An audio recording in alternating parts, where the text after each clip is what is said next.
Programa Ponto de Vista com Nelson Freire. Oferecimento: Sistema Fé Comércio RN, trabalhando para o desenvolvimento do RN. Consórcio Eldorado, seu sonho sem juros. Ligue 4008-6868. Sicredi, gente que coopera, cresce. Realize, otimizando o resultado para a sua empresa. Gourmeria Be & Food, tudo num só stop. O Ponto de Vista de hoje recebe mais uma vez o ex-deputado e ex-vice-governador do Rio Grande do Norte, Fábio Dantas. Nesse bate-papo, ele vai nos falar o que pensa sobre a atual política brasileira, Potiguar também, e o próprio futuro do nosso Rio Grande do Norte. Meu amigo Fábio Dantas, que alegria mais uma vez conversar, bater um papo bacana com você. Você que eu reputo um dos homens mais inteligentes da política do Estado. Mais uma vez, eu quero renovar os agradecimentos por você ter aceitado bater esse papo tão bacana conosco, que tenho certeza você, meu amigo, minha amiga, telespectador, telespectadora, vão gostar imensamente de assistir. Gostaria de saudar, o programa Ponto de Vista, saudar o Dr. Nelson, todos os telespectadores, os internautas, todas as pessoas que nos assistem. É uma honra nossa, mais uma vez, participar desse programa tão bem acolhido pela sociedade norte-riograndense. Fábio, qual a sua formação originária? Só para que o novo telespectador saiba exatamente. Eu sou formado em Direito, me formei na primeira turma da Universidade de Potiguar ainda, na primeira turma de Direito. Sou advogado e também atuo na iniciativa privada. Como é que a política entrou na sua vida, Fábio? A família do meu pai, que é hoje quem praticamente ficou segurando a bandeira da parte política, nunca foi político. Meu pai sempre veio da iniciativa privada, meu avô era empresário.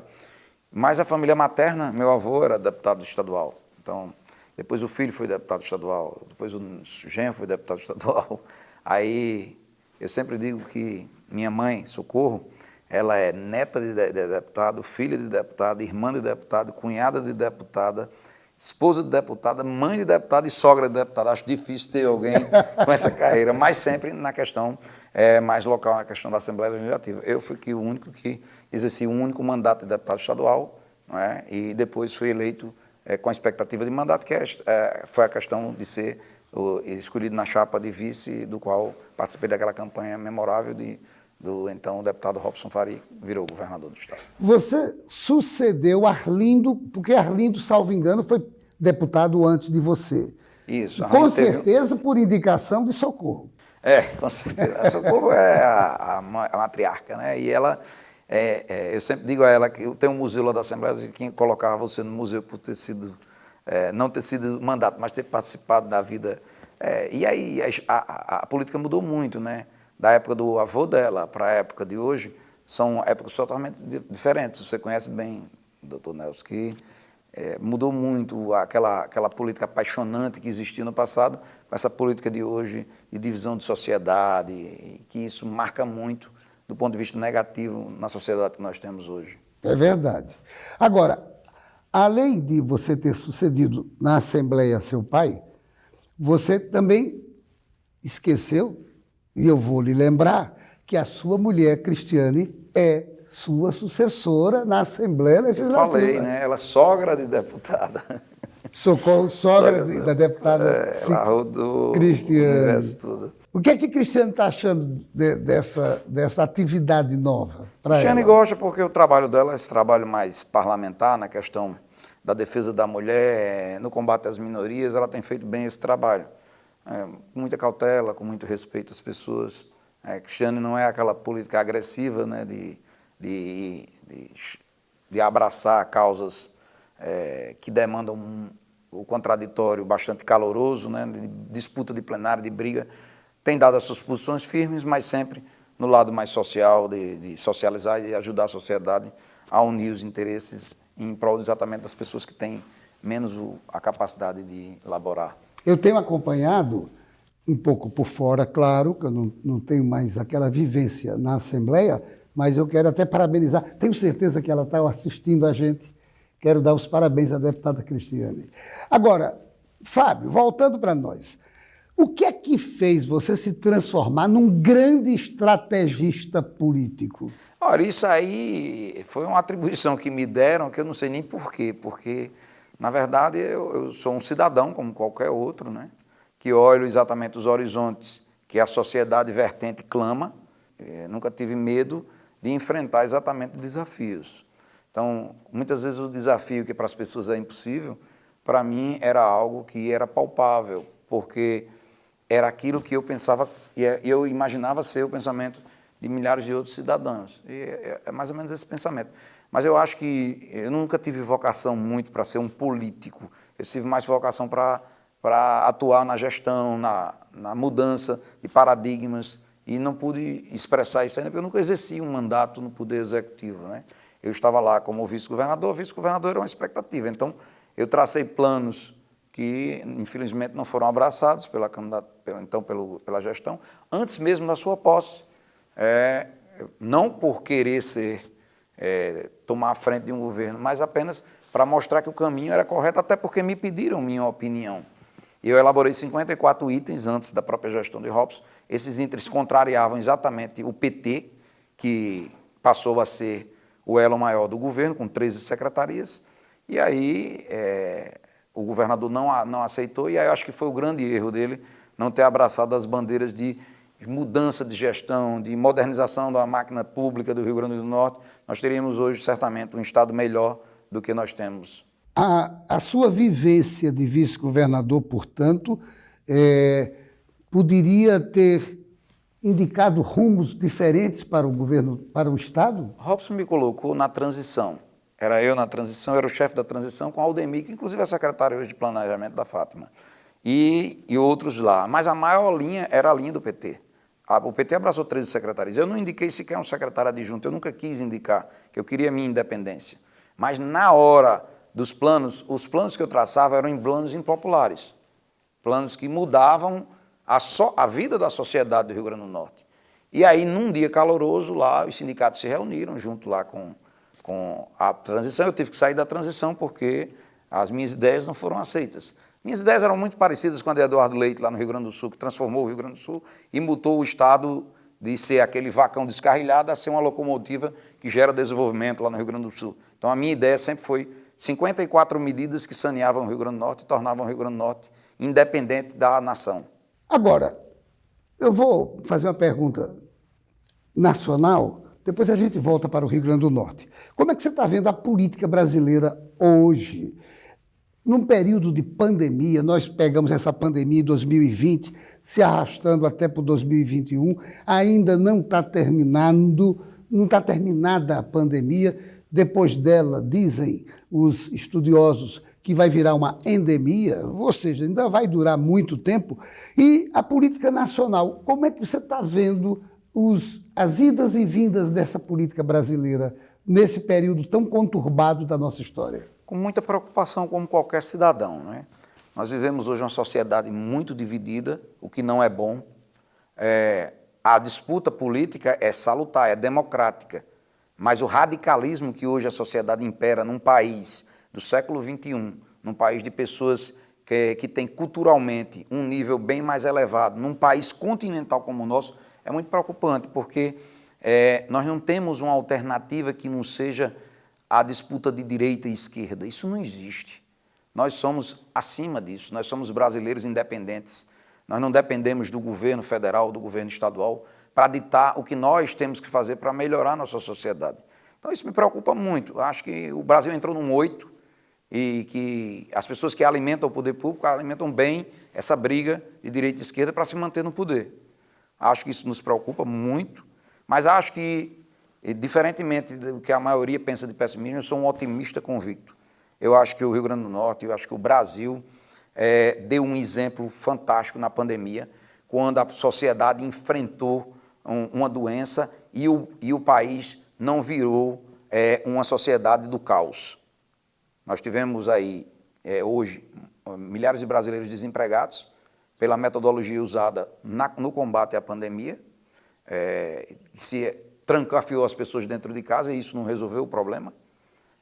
E também não era soltar todo mundo na rua, mas eu acho que conviver com a doença a gente vai ter que conviver ainda muitos anos. Não foi só a pandemia, ainda vamos ter que passar muito tempo.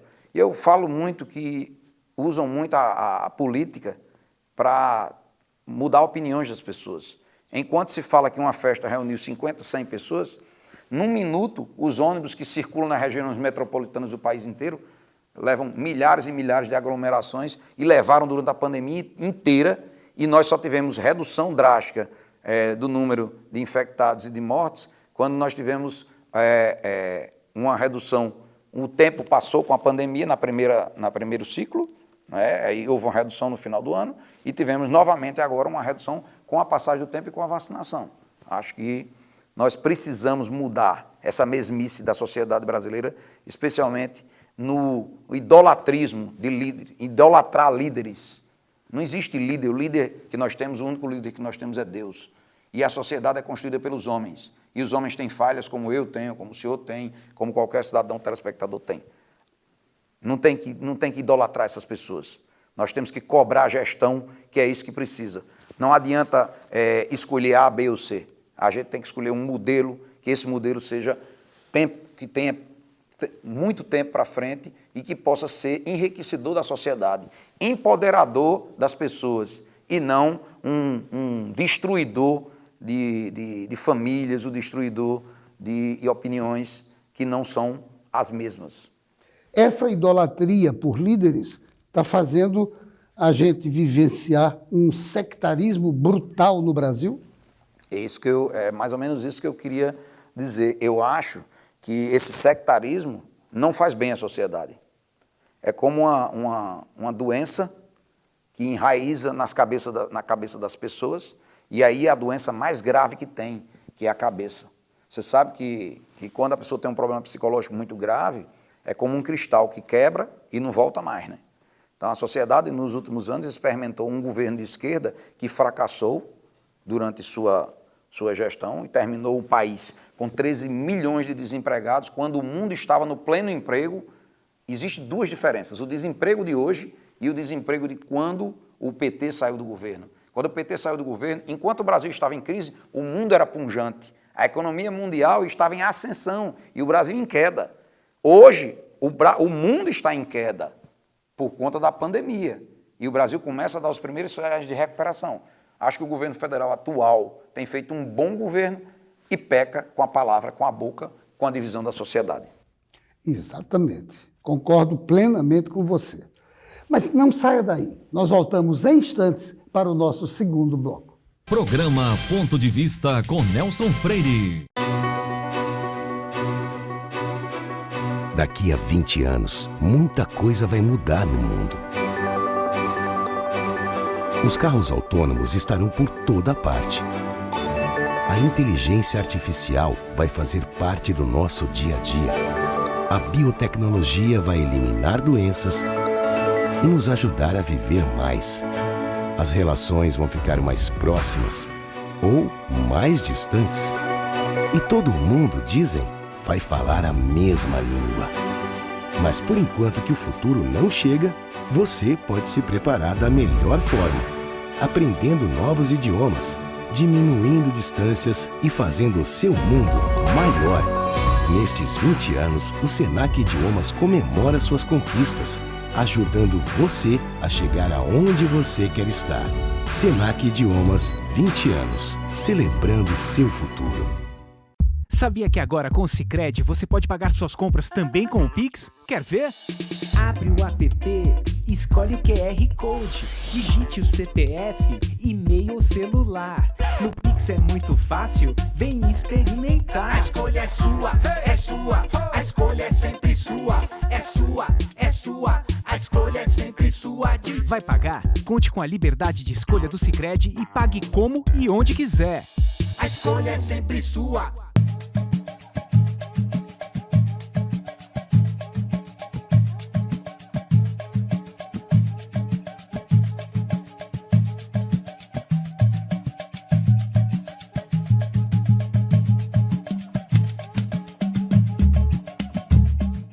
Seu papel é estudar.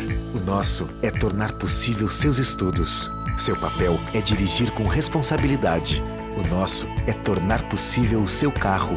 Seu papel é decidir viver junto para sempre. O nosso é tornar possível o futuro de vocês dois. Seu papel é amar seus filhos. O nosso é tornar possível o lar da sua família. Consórcio Eldorado. Há 30 anos, o nosso papel é tornar possível. Programa Ponto de Vista com Nelson Freire. Voltamos ao segundo bloco da entrevista com o ex-vice-governador Fábio Dantas. Fábio, se aproxima o 7 de setembro. O que é que você espera que possa acontecer nesse dia histórico da nossa vida? Espero que, como um dia importante, uma data importante para o país, também seja uma data que as pessoas possam respeitar as opiniões contrárias, né? O Brasil, ele pujou por essa questão do sectarismo, mas eu acredito que a expressão da população, inclusive os partidários, de quem é a favor ou contra o presidente da República, que façam sala às suas manifestações, que a democracia permite, assim como sempre permitiu que a esquerda fizesse, seja feito sem baderna, com respeito aos cidadãos e principalmente com respeito ao nosso país. Eu acho que o nosso país merece respeito. O Brasil está acima das pessoas. Agora, voltando para o Rio Grande do Norte, o que é que você está vendo? Como é que você está vendo a atual política potiguar do Rio Grande do Norte e qual o seu ponto de vista sobre o governo Fátima Bezerra? A política está pobre, né? Principalmente de nomes de pessoas. A classe política nunca se uniu no Rio Grande do Norte. Eu acho que na próxima eleição também não vai se unir. Você conhece bem há mais de 50 anos que esse povo nunca se uniu. Não é agora que vai se unir, né? Acho que é um plebiscito. A governadora, ela não vai bem. O governo peca em aspectos básicos, como saúde, segurança e educação. A segurança também. Peca na gestão, porque não tem nada de inovador no governo. É um governo da mesmice. É um governo que participou dos últimos 5 governos, o PT esteve em 4. Nós temos hoje no Rio Grande do Norte uma situação em que as pessoas não se dão conta de que a classe política envelheceu, saiu do poder e deu lugar a uma política mais tradicional do que todas as outras. Há 30 anos que Fátima está nos cargos mais abastados do país, participando como se fosse uma coitadinha. Quando ela vai para a televisão e diz, eu sou de origem humilde, a humildade dela acabou no dia que ela sentou na cadeira na Assembleia Legislativa. Nossa política não vai mudar se a sociedade não enfrentar, sim, a mudança substancial dos seus representantes. Essa falta de equilíbrio tem acontecido aqui, como você está falando, mas também tem acontecido no Brasil como um todo. A sociedade é quem decide, né? Qual é a grande paixão da democracia? É de 4 em 4 anos ou de 2 em 2 anos, quando esses governantes não dão certo, é a gente mudar eles. Ou a nossa vida melhora, eu não digo a minha, nem a sua, mas quando o coletivo não melhora, algo está errado. Quando se discute, o país passa 4 anos discutindo uma lava-jato, ou 6 anos numa lava-jato, quando o país passa a começar a discutir o que é que fizeram com o dinheiro da saúde pública do nosso povo, se algo está errado, só se corrige tirando o que está errado. Então, eu entendo que 2022 é um momento importante para a democracia prevalecer. Se as pessoas querem voltar ao passado, querem seguir com quem está, se está bom, mantenha quem está no poder. Se está ruim, tem que trocar. E se trocar, tem que escolher uma pessoa que esteja preparada para governar o Brasil, o Rio Grande do Norte e as nossas cidades. É assim que funciona. Fábio, o que é que você pensa sobre uma possível ligação entre PMDB e PT? Que está mais ou menos se configurando. Eu penso que isso é uma falta de opção tremenda. Uma falta de opção para quem vai se unir, tanto para o MDB quanto para o PT, principalmente porque foram antagônicos, né, a vida toda. Estiveram unidos na presidência da República e radicalizaram o país, um dizendo que Temer não prestava, o outro dizendo que o PT não prestava, e aí tiraram a Dilma do poder, e que eu acho que naquele momento era importante para o país. O presidente Temer, representando parte da política antiga, mas teve uma competência tamanha para equilibrar a passagem do país da esquerda para a direita, sem maiores traumas, e enfrentando 2 CPIs no Congresso. Eu acho que o presidente Temer, naquele momento, foi o homem certo, com todos os defeitos pessoais. Voltando ao Rio Grande do Norte, você acha que essa possível aliança entre PMDB e PT promoverá um racha na família Alves? Não sei, eu entendo o seguinte, o PMDB unido ao PT não vai alterar o resultado da eleição. O que altera o resultado da eleição é se o governo Fátima melhorou, o povo vai reeleger ela. Se mantiver o que está ou piorar, o povo vai derrotar ela. A eleição de 22 é uma eleição de plebiscito, como foi com Robson, como foi com Rosalba e como foi com Vilma. Se o governo está bom, a gente elege o governo e reelegemos Vilma. Quando o Vilma não estava bem, o povo derrotou ela para o Senado, derrotou Iberê, que era o seu candidato. Na eleição seguinte, Rosalba não pôde sequer ser candidata ao governo, pela rejeição que tinha. Aí ganhou Robson. Quando Robson não teve condições de governabilidade, Fátima se elegeu com as promessas de transformar o Rio Grande do Norte, parecia que era no Eldorado, né? Na verdade, nós viramos um deserto. Qual o seu ponto de vista sobre as duas CPIs que estão acontecendo aqui no Estado? As duas CPIs são importantes, todo movimento de investigação é importante. Ninguém gosta de ser investigado, como o governo não gosta, né? A CPI da Arena das Dunas é uma CPI praticamente morta, porque ela já transporta o que já está na Justiça. Praticamente tudo que está na CPI do Arena das Dunas é o que já estava na Justiça, e já está judicializado. Então, é uma CPI um pouco política. Do ponto de vista prático, o resultado é quase nenhum. Ao passo que a CPI da pandemia, ela é feita no momento da pandemia, no momento em que os gastos públicos estão sendo executados e de forma muito suspeitas, são despesas suspeitas, são despesas que precisam ser investigadas mais a fundo. Por exemplo, a questão dos respiradores. As pessoas só se preocupam com 4 milhões e 800 que foram comprados e nunca chegaram aqui. Claro que ali foi deliberadamente um assalto aos cofres públicos e um assalto à sociedade, porque nós matamos mais no Rio Grande do Norte por falta de UTI de respirador do que São Paulo em números reais, não é em percentuais. O Rio Grande do Norte matou praticamente mais cidadãos do que São Paulo inteira, que tem uma população agigantadamente maior que o Rio Grande do Norte. Os respiradores, a governadora achou pouco, o seu secretariado comprou 1.700.000 ou 1.600.000 de respiradores quebrados. Achou pouco, comprou mais 1.700.000 de filtro para corrigir, consertar respiradores. Então não é só a compra de 4.800.000. O Estado comprou em torno de 8 milhões de respiradores que nunca chegaram ao objetivo final, que era combater a doença e de dar ar ao cidadão que está morrendo. Nós perdemos muitos nossos rio-grandenses porque o dinheiro foi desviado, foi mal aplicado e não chegou na ponta, que era o cidadão que estava hospitalizado. Fábio, e falando em CPI de pandemia, o que você acha da CPI que está acontecendo em Brasília? Acho que a CPI da Brasília ela seria muito importante, mas ela foi desvirtualizada, né? Você tem lá Renan Calheiros participando de uma comissão parlamentar de inquérito, uma pessoa que não tem condenação, mas tem inúmeros processos de desvio de recursos públicos. É como se você botasse uma raposa para pastorar um galinheiro, né? Você tem lá Renan Calheiros, o presidente da CPI, é um cara que é investigado com um desvio de mais de 200 milhões de reais. Eles poderiam transpor já rapidamente esse tipo de coisa, porque eles são senadores da República, então eles tinham representatividade para estar onde estão, mas eles poderiam ter levado a CPI para o mais importante, como mudar ou melhorar o estado de combate à pandemia, e não para estar lá com a palhaçada de quem é a favor ou contra cloroquina ou ivermectina. Meu amigo, numa pandemia, numa guerra, até um bastão é arma. Então, se a ivermectina ou a cloroquina não salvou vidas ou salvou, quem é que tinha como esperar ou pensar se ia ter que estar? Eu tomei várias vezes ivermectina, que eu não sabia se funcionava, mas também eu não ia esperar que não. Claro que eu estou imunizado depois que tomei a vacina, mas numa guerra é o que eu digo, se eu tiver um cordão, eu vou lutar. Politizaram a doença, como estão politizando inclusive a vacinação.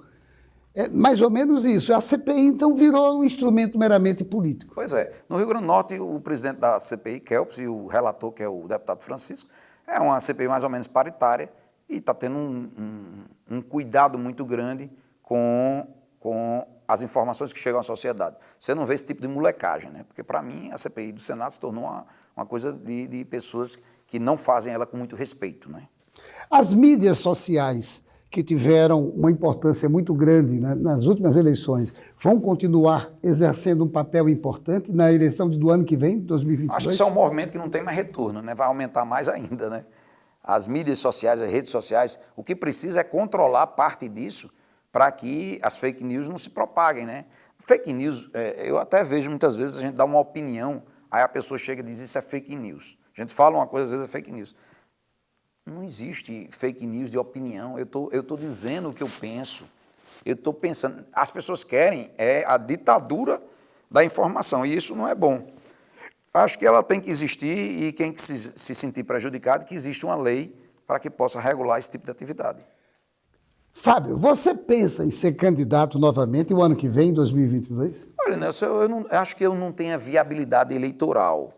Primeiro porque eu acho que para vencer o Rio Grande do Norte precisa ter união da classe política em torno de um projeto. Eu acho que nomes não são coisas interessantes. Eu posso até ser um candidato, porque eu sou eleitor. Se eu sou eleitor, eu posso ser votado também. Eu sou filiado a um partido político. Sou filiado atualmente ao Solidariedade. Acho que o maior desafio não seria vencer uma eleição, mas governar o Rio Grande do Norte. E eu acho que para isso poucas pessoas estão preparadas, né? E eu me sinto preparado, sim, para governar o Rio Grande do Norte. Não como candidato, não como governador, mas se precisar de alguém que possa ajudar, eu estou à disposição para ajudar o Rio Grande do Norte sempre, independente de ter o mandato ou não ter mandato. O Rio Grande do Norte tem futuro? O Rio Grande do Norte tem futuro se tiver que tomar medidas. E nada a gente vai colher se não plantar. Então, o que a gente espera de bom no Estado tem que ter uma semente com tempo.